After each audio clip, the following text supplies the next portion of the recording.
kerajaan dah pun umumkan satu sistem pentaksiran yang baru dan namanya ialah Matriks Pembelajaran Malaysia. Tapi, apa benda sebenarnya matriks ni?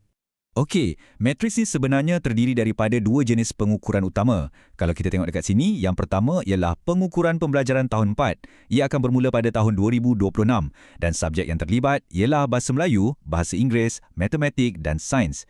Lepas tu kita ada pengukuran pembelajaran tingkatan 3 yang akan menyusul pada tahun 2027 yang mana ia akan tambah satu lagi subjek teras iaitu Sejarah.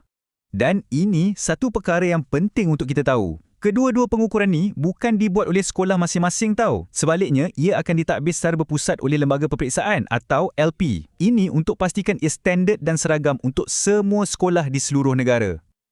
Baik, ia akan bermula secara berperingkat. Pada tahun 2026, kumpulan pertama yang akan melaluinya ialah murid-murid tahun 4. Setahun selepas tu, pada 2027, barulah giliran pelajar tingkatan 3 pula. Jadi, ia bukan satu perubahan yang dibuat secara mengejut, tapi secara berfasa. Sebenarnya ada 3 objektif utama di sebalik reformasi pentaksiran ni. Ya, ada 3 matlamat penting yang menjadi tulang belakang kepada perubahan ini.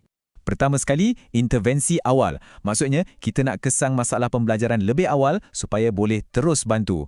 Yang kedua, mengurangkan kesenjangan untuk merapatkan jurang pencapaian antara murid. Dan yang ketiga, penyelarasan antarabangsa yang mana kita nak pastikan sistem kita ni setaraf dengan standard global. Jom kita fokus kejap pada matlamat pertama tu, intervensi awal.